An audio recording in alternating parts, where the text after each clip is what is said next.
हिंदू परंपरा के अंदर ये नवरात्रि जो प्रसंग हैं ये तो देवी मां की उपासना के लिए थे। नवरात्रि पवित्रतम रात्रियां कही जाती है, पवित्रतम दिन कहे जाते हैं। ये आसो जो चैत्र महीने में आती है, ये साधना के लिए, मंत्र साधनाओं के लिए, ब्रह्मचर्य के लिए, सत्व को प्राप्त करने के लिए, इष्ट की सिद्धि के लिए, अंतरतम की शक्तियों को जगाने के लिए, कुछ अच्छा हासिल करने के लिए होती हैं। समझदार हिंदू और समझदार जैन श्रावक श्राविका और समझदार हिंदू और समझदार जैन साधु संत इन दिनों में साधना में बैठते हैं, मौन रहते हैं, ब्रह्मचर्य का परिपालन करते हैं और आगे बढ़कर के शक्तियों को साधते हैं। उस जमाने में देवी माता की आरती करना, घट स्थापना करना, देवी माता को रिझाना और पुरुष एक तरफ, महिला एक तरफ, महिलाओं की जगह में, पुरुष की जगह में, देवी माता को बीच में रख करके मात्र उनके हाथ से गरबे लें और इस प्रकार उनकी भक्ति करें। यह परंपरा थी नवरात्रि की। उसके बाद में मात्र गुजराती स्टाइल में डांडिया आए थे, तो बहनें बहनों में खेलती, बीच में देवी मां की स्थापना की जाती, पुरुष में खेलते और इस प्रकार नौरते रखते, नवरात्रि पालते, खान पान का ध्यान रखते। उन दिनों में कोई शराब नहीं पीता, गुटखे नहीं खाता, चाय तक नहीं पीता, व्यसन नहीं करता, अलग अलग शयन करते, पति पत्नी अलग अलग रहते, ब्रह्मचर्य की साधना करते, संपर्क नहीं करते, शुद्धता प्राप्त करते और इतने सारे भोग विलास की जिंदगी के बीच में, इतने सारे विषय वासनाओं के बीच में कोशिश करते कि कुछ दिन पवित्रता के साथ बिताएं ताकि देवी माताओं के सानिध्य प्राप्त करके हम शक्ति संपन्न बन सके, उनके आशीर्वाद अपनी जिंदगी में फल सकें। गरबे गए, फिर डिस्को आया, नाना प्रकार के धुनें आई, नाना प्रकार के गायक आए, कई कंपनियां, कई संस्थाएं इसमें कूदी, कई सारे लोगों ने धन कमाना शुरू किया, छोटे बड़े ये डांडियों के अलग अलग कार्यक्रम होने लगे, सब लोग ललचाने लगे। देवी मां एक तरफ रह गई, देवी की साधना एक तरफ रह गई, नवरात्रि की पवित्रता एक तरफ रह गई, घट स्थापना एक तरफ रह गई, गरबे लेने का भाव एक तरफ रह गया, आरती और देवी मां को रिझाना, मातृ शक्तियों को प्रेरित करना, ये सब एक तरफ रह गया। आज डांडिये खेलने वालों में से किसको पता है कि साधना क्या है, ब्रह्मचर्य क्या है,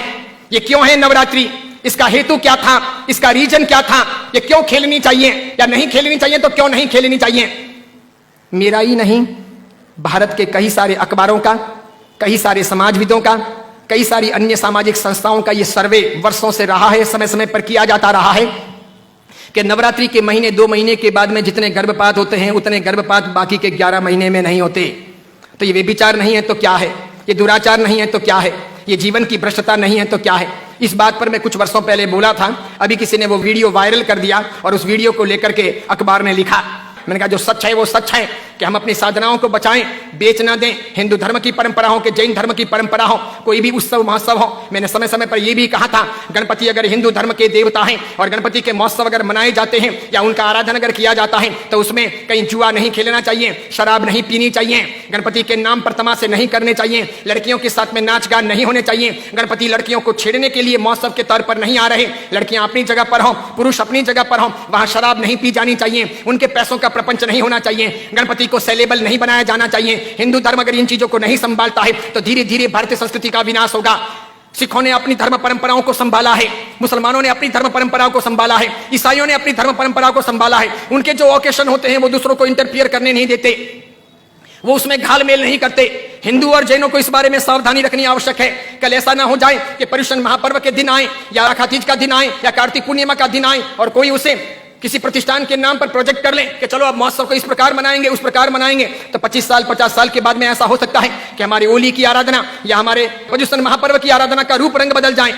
जैसे मैंने नहीं कहा था कि मात्र संगीतकारों को बुला करके हम 9 दिन की भक्ति रख लें, सुबह भी भक्ति, रात को भी भक्ति, ठीक है, और इस प्रकार पर्युषण आगे बढ़ जाए और अच्छी खासी संख्या के अंदर वे आधुनिक संगीतकार आधुनिक धुनों पर बहुत गाएं और नौजवान लड़के लड़कियों को मजा आ जाए, सब वहीं पर जाएं। तो 10 साल 15 साल तक अगर ऐसा चले तो आज एक ने किया, कल दूसरा करेगा, परसों तीसरा करेगा, अब चौथा करेगा, धीरे धीरे साधुओं के व्याख्यान में कोई नहीं जाएगा, पर्युषण महापर्व के प्रवचन एक तरफ रह जाएंगे, कल्पसूत्र जी हवा खाते रह जाएंगे और पर्युषण का रूप बदल जाएगा। ये नहीं हो सकता, ये नहीं किया जाना चाहिए। मैं इसलिए कह रहा हूं कि मेरी जिंदगी तो बहुत छोटी है, मैं तो कल दुनिया से चला जाऊंगा, लेकिन भगवान के शासन की परंपराएं नहीं मरनी चाहिए, हमें उन्हें जिलानी होगी। हमारे बच्चों को ये पता नहीं, उनको तो क्या है, नाचना गाना कूदना घूमना फिरना अच्छा लगता है, उन्हें सामाजिक प्रतिक्रमण ना अच्छे लगे, बिना पंखों के रहना उन्हें ना अच्छा लगे, लेकिन जरूरी यह है पर्युषण महापर्व की पूरी प्रक्रिया, उसकी साधना की सारी व्यवस्था समझी जानी चाहिए और इसीलिए हर बाबत के अंदर सावधान